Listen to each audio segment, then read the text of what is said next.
Hello everyone পোনপ্ৰথমে মই সকলোকে মোৰ চেনেলৰ আন এক নতুন ভিডিঅ'লৈ স্বাগতম জনাইছোঁ। আজি মই এই ভিডিঅ'টোত HCF অৰ্থাৎ গহাও আৰু LCM এইবিলাক ফ্ৰেকশন বা ভগ্নাংশৰ ক্ষেত্ৰত কেনেকৈ উলিয়াব লাগে তাৰ বিষয়ে আলোচনা কৰিম। গতিকে আপোনালোকে ভিডিঅ'টো শেষলৈকে চাই থাকিব।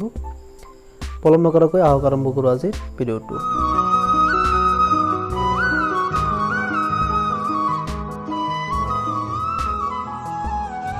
এনে আমি যিকোনো দুটা সংখ্যাৰ গহাও বা লহাগু উলিয়াব দিলে কেনেকৈ উলিয়াব লাগে তাৰ বিষয়ে মই আগতে ভিডিঅ' বনাইছোঁ। যদি আপোনালোকে চোৱা নাই ডেসক্ৰিপশ্যনত লিংক দিয়া আছে, তাৰ পৰা আপোনালোকে চাই ল'ব। আজি আমি ইয়াতে আলোচনা কৰিম যে যদি ভগ্নাংশ দুটা দিয়া থাকে, দুটা ভগ্নাংশ দিয়া থাকে, তেনেহ'লে সেই ভগ্নাংশৰ কেনেকৈ আমি লহাগু বা গহাও উলিয়াম সেই পদ্ধতিটো আমি ইয়াতে আলোচনা কৰিম। আৰু এনেকুৱা প্ৰশ্ন পৰীক্ষাত আহি থাকে, যোৱাবাৰ 2019 টেটতো আহিছিলে। গতিকে ধৰি লওক ইয়াতে আমাৰ দুটা ভগ্নাংশ লৈছোঁ, এইটো দুটা ভগ্নাংশ লৈছোঁ। এই দুটা ভগ্নাংশৰ আমি কি কৰিব লাগে, প্ৰথমে আমি গহাও উলিয়াম অৰ্থাৎ HCF উলিয়াম। তো মনত ৰাখিব, যেতিয়া HCF উলিয়াব দিয়ে অৰ্থাৎ গহাও উলিয়াব দিয়ে, তেতিয়া আমি সদায় লব যে দিয়া থাকে, লব ওপৰকেইটাৰ কি বুলি কয়, লব বুলি কয়। লবৰ কি উলিয়াব লাগিব, HCF ওলাব লাগিব অৰ্থাৎ গহাও ওলাব লাগিব। আৰু তলত যে হৰ দিয়া আছে, হৰ ওলাব লাগিব LCM। এইটো হৈছে সূত্ৰ।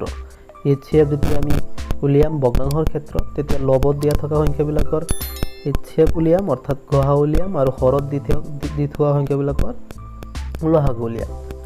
অৰ্থাৎ ইয়াতে আমাৰ কি দিয়া আছে, 3/5 দিয়া আছে আৰু 2/7 দিয়া আছে। যেতিয়া আমি গহাও উলিয়াম ইয়াৰ, তেতিয়া মই কি কৈছোঁ, ইয়াতে সূত্ৰত আমাক কি কৈছে, প্ৰথমে ওপৰৰ কেইটাৰ কি উলিয়াব লাগিব, গহাও উলিয়াব লাগিব। অৰ্থাৎ 3 আৰু 2ৰ গহাও উলিয়াব লাগিব। গতিকে 3 আৰু 2ৰ গহাও কিমান, যিহেতু 3 আৰু 2 দুয়োটা কি সংখ্যা, মৌলিক সংখ্যা। গতিকে আপোনালোকে নিশ্চয় ধৰিব পাৰিছে ইয়াৰ গহাও কি হ'ব। আমি জানো মৌলিক সংখ্যাবিলাকৰ গহাও সদায় কি হয়, 1 হয়। গতিকে ওপৰত থকা সংখ্যা দুটাৰ গহাও কি হ'ব, 1 হ'ব। আৰু তলৰ সংখ্যাবিলাকৰ আমি কি উলিয়াব লাগে, LCM অৰ্থাৎ লহাগু উলিয়াব লাগে। কি দিয়া আছে, 5 আৰু 7 দিয়া আছে। এই দুটাও কি মৌলিক সংখ্যা। গতিকে এই দুটাৰ লহাগু কি হ'ব, মই আগতে ভিডিঅ'বিলাকত কৈছিলোঁ যে মৌলিক সংখ্যাবিলাকৰ লহাগু কি হয়, সেই সংখ্যা দুটাৰ পূৰণফল। অৰ্থাৎ 5 আৰু 7 পূৰণ কৰাত কিমান হ'ব, 35। আৰু এইটোৱে হ'ব আমাৰ কি, এই ভগ্নাংশ দুটাৰ গহাও। অৰ্থাৎ গহাও উলিয়াব হ'লে লবৰ গহাও উলিয়াব লাগে আৰু হৰৰ লহাগু উলিয়াব লাগে। এতিয়া এইটো গ'ল সৰু সংখ্যাৰ ক্ষেত্ৰত আমি কৰি চালোঁ। ইয়াতকৈ অলপ ডাঙৰ সংখ্যা লৈ চাওঁ কি হয়। এটা ডাঙৰ সংখ্যা যদি লওঁ, অৰ্থাৎ ধৰি লওক 12/3 আছে, আৰু এই দুটা আমি কি উলিয়াব লাগে, গহাও উলিয়াব লাগে, HCF উলিয়াব লাগে। গতিকে যিমানে ডাঙৰ সংখ্যা দিয়া থাকক, আপোনালোকে এটা বস্তু ইয়াতে মনত ৰাখিব যে ওপৰৰ সংখ্যাকেইটাৰ কি উলিয়াব লাগে, গহাও, আৰু তলৰ সংখ্যাকেইটাৰ লহাগু উলিয়াব লাগে যেতিয়া আমাক ভগ্নাংশ দুটাৰ গহাও উলিয়াব দিয়ে। সূত্ৰ হৈছে এইটো গহাও, ওপৰকেইটাৰ গহাও, তলৰকেইটাৰ লহাগু। এতিয়া চাওক, যদি এনেকুৱা সংখ্যাবিলাক দিয়া থাকে, আপোনালোকে এটা বস্তু ইয়াতে চাই ল'ব যে সংখ্যা দুটাত কিবা সংখ্যাৰে আমি হৰণ কৰিব পাৰোঁ নেকি, অৰ্থাৎ সংখ্যা দুটাক আমি সৰু কৰিব পাৰোঁ নেকি। গতিকে দেখা গৈ আছে 3 আৰু 12ক আমি হৰণ কৰিব পাৰোঁ।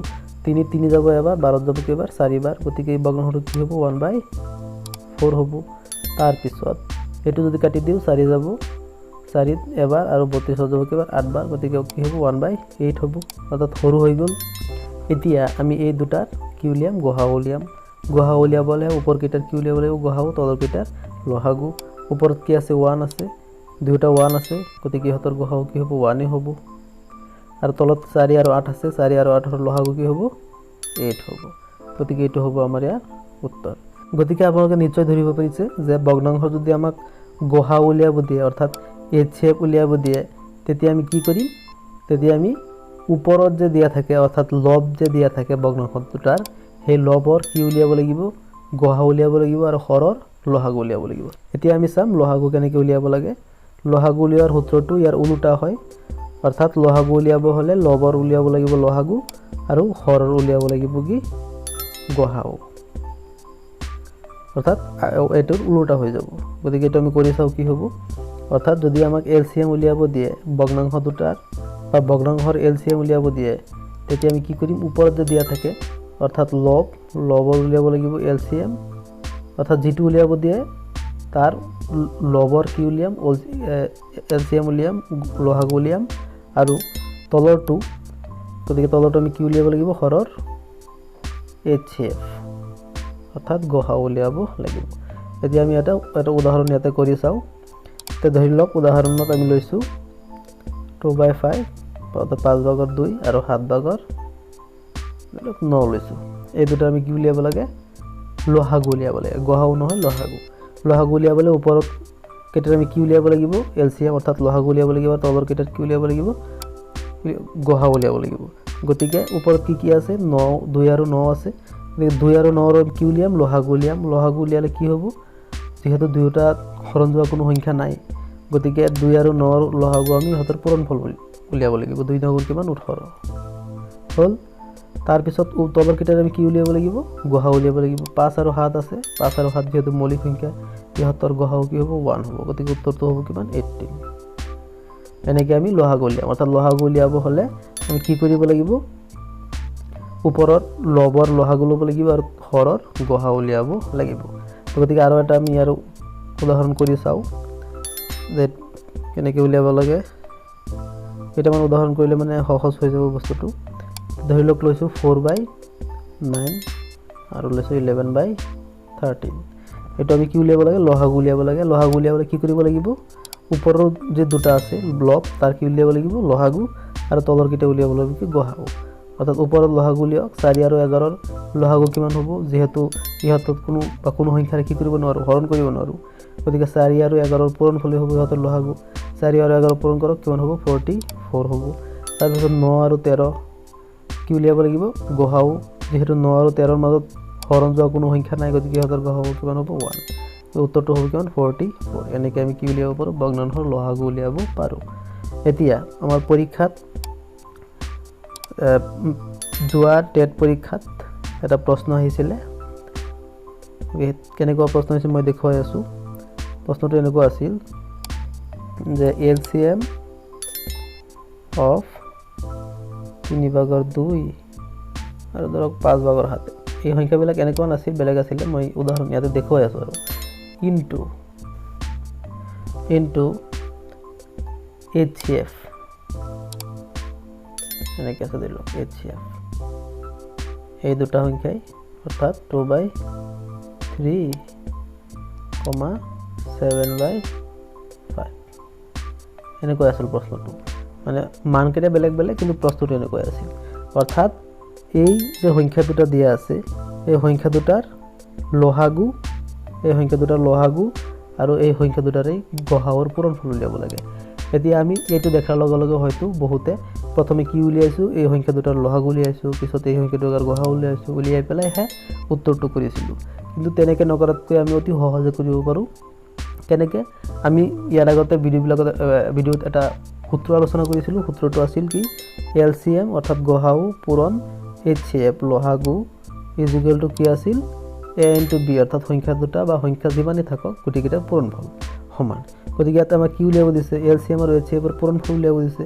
গতিকে পূৰণফলটো আমি কেনেকৈ উলিয়াব পাৰোঁ, সংখ্যা দুটা পূৰণ কৰিলে ওলাই যাব। অৰ্থাৎ সংখ্যা দুটা কি দিয়া আছে, সংখ্যা দুটা দিয়া আছে 2/3 আৰু এটা দিয়া আছে কি 7/5। গতিকে এই দুটাৰ আমি কি প্ৰথমে কি উলিয়াব দিছে, ইয়াতে LCM পিছত HCF। গতিকে তেনেকৈ নকৰাতকৈ আমি ডাইৰেক্ট যদি পূৰণ কৰি দিওঁ, যিটো ওলাব সেইটোৱে এনচাৰ হ'ব। কাৰণ LCM আৰু HCFৰ পূৰণফল সংখ্যা দুটাৰ পূৰণফলৰ সমান হয়। পূৰণ কৰি দিয়ক। 7 আৰু 2 পূৰণ কৰিলে হ'ব কিমান, 14, আৰু 3 আৰু 5 পূৰণ কৰিলে হ'ব কিমান, 15। গতিকে এইটো হ'ব আমাৰ উত্তৰ।